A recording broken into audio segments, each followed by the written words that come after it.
Lo que tú dices, Matilde, es inexacto, porque tenemos todos estos titulares: libertad de enseñanza, derecho a la educación, libertad religiosa, sí, pero siempre que usted se rinda, se someta a los principios y fines que los convencionales les parecieron súper, hiper adecuados. Hola queridísimos amigos. En el día de hoy, se realizó un debate constitucional en la Universidad Católica, donde los invitados fueron los exconvencionales Rocío Canto Arias y Javier Puig Locher de Independientes No Neutrales, mientras que la moderadora fue la periodista de CNN Chile, Matilde Burgos.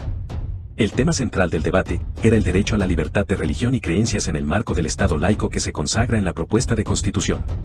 En cierto momento, el exconvencional Puig Locher menciona que el sistema educativo que se implementará con la nueva Constitución debe regirse bajo todos los principios y fines que establece la Constitución. Es en ese momento que Rocío interrumpe para enumerar ciertos principios establecidos en la propuesta de Constitución, como el enfoque de género, el derecho al aborto y la educación sexual integral.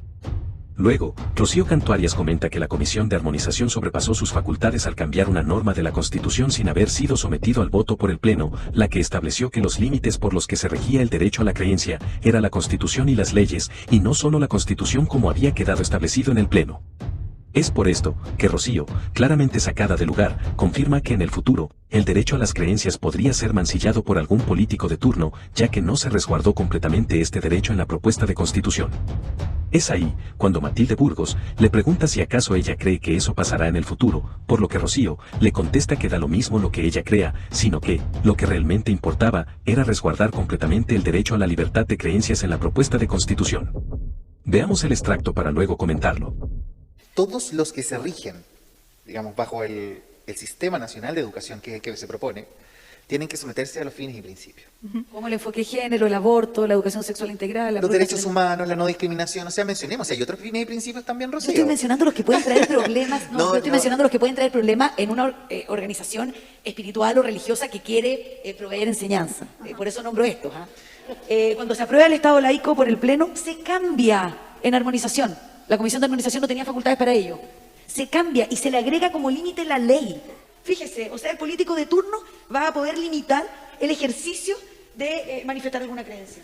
Es realmente un riesgo potencial muy importante y que debilita absolutamente este derecho fundamental. Y en la práctica, efectivamente, ¿tú crees que alguien pudiera llegar a hacerlo por ley? Da lo mismo lo que yo crea. Si eso es lo que digo con las intenciones. Sí. Da lo mismo lo que yo crea. Estamos en un riesgo. Si es que esta norma de este borrador se aprueba. Lo que yo piense o no piense, bueno, con nuestros amigos de la moneda, ¿qué les voy a contestar? No sé, capaz, pero da lo mismo lo que yo crea. En ningún caso el Estado vulnera, porque justamente el Estado tiene esas limitaciones, que son los fines y principios de la Constitución.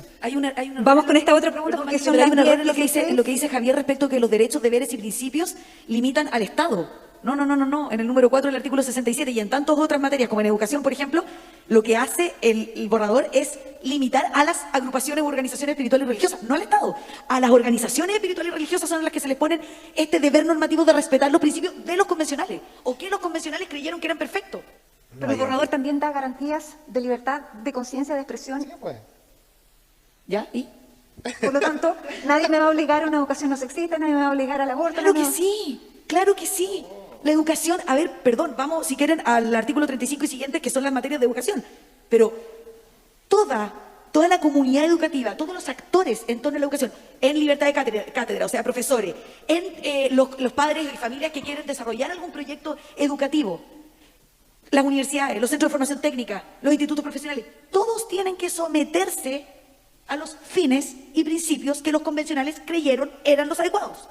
Y habrá un sistema nacional de educación cuyo eje central o estratégico va a ser el sistema de educación pública, que necesariamente tiene que someterse o rendirse a esos principios y derechos, a esos principios y fines. Como vuelvo a reiterar, 9 principios y 13 fines son los que se tienen que someter. Entonces, el titular es libertad de enseñanza, sí, pero no tenemos ni un silencio absoluto respecto al derecho y deber preferente de los padres a educar a su hijo. Tampoco en materia religiosa o en materia de enseñanza moral. No tenemos silencio absoluto, no compartido por tratados internacionales, en que no se consagra la educación en materia religiosa o moral en esta Carta Fundamental. Entonces, lo que tú dices, Matilde, es inexacto, porque tenemos todos estos titulares: libertad de enseñanza, derecho a la educación, libertad religiosa, sí, pero siempre que usted se rinda, se someta a los principios y fines que los convencionales les parecieron súper, hiper adecuados, como el enfoque de género, el aborto, sí. ¿Habrá clínicas privadas que puedan prohibir abortos por libertad religiosa? Privadas. No. ¿Puedo dar un dato, Matilde, respecto Sí, a esto? y nos Fíjate quedan muy pocos minutos, así que en la vamos encuesta, a ir por supuesto, en la cerrando. encuesta Sí. Bicentenario, justamente de la Universidad Católica, el 66% de los chilenos, o sea, 2/3, está a favor de objetar la conciencia. El 66%. Esto es una encuesta del 2021 y la convención tampoco escuchó a las preferencias ciudadanas. Pero, Esta materia. ya, pero yo vuelvo. La ley no lo puede, digamos, incluir. ¿La ley puede incluir qué? La objeción de conciencia y la puede regular. Podría ser que la Corte Constitucional la declarara inconstitucional.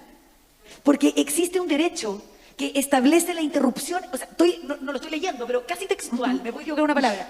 El derecho a la interrupción voluntaria, el Estado debe, ni siquiera el derecho, el Estado debe garantizar la interrupción voluntaria del embarazo sin interferencia de tercero. Esto es textual, del artículo 61, me parece, del borrador, textual.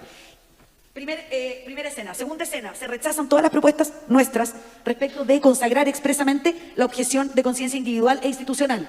Esa es la segunda escena. Tercera, una ley inferior ahora quiere limitar el derecho a interrumpir voluntariamente el embarazo sin interferencia de tercero. ¿Qué es lo que puede decir la Corte Constitucional si consideramos la escena 1 y la escena 2 de la película?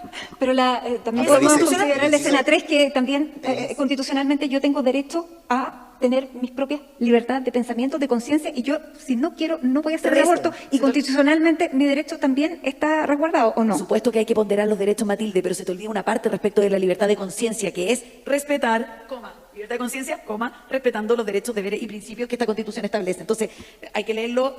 Pero No, el no, principio no. de la Constitución también respetar mi libertad de conciencia, mi libertad de pensamiento, mi creencia religiosa, ¿no? Por supuesto que sí, con estos titulares es la idea que he tratado de transmitir durante este seminario, con lindos titulares, con grandes palabras que esconden afectación o debilitamiento de las libertades individuales, en mi opinión. Como pudieron haber notado en el extracto, Rocío Canto Arias claramente está en desacuerdo en cómo se estableció el derecho a las creencias y a la religión en la nueva Constitución. Lo que a Rocío no parece gustarle es que se le pusieron demasiadas limitaciones a este derecho, las que se enmarcan dentro de los fines y principios de la propuesta de Constitución, los que son más de 10, e incluyen el derecho al aborto, el enfoque de género, la educación sexual integral, la solidaridad, entre otros. Mientras que la actual Constitución también pone límites, sin embargo, estos son más acotados, ya que solo define como límite la moral, las buenas costumbres o el orden público. Por otro lado, se nota cierta intención de la periodista Matilde Burgos de figurar en el debate, tratando incluso de contradecir a Rocío Canto Arias, quien por lo demás, tiene título de abogada, mientras que Matilde Burgos es periodista.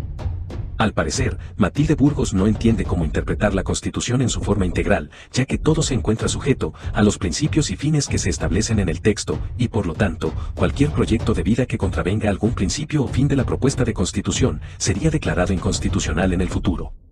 Por ejemplo, en el debate, Rocío Canto Arias hace el punto que ninguna institución cristiana, como por ejemplo, la Clínica de la Universidad Católica, podría negarse a realizar abortos, debido a que en la Constitución se establece que el Estado debe garantizar ese derecho y por lo tanto, no podría ser negado por ninguna institución de salud.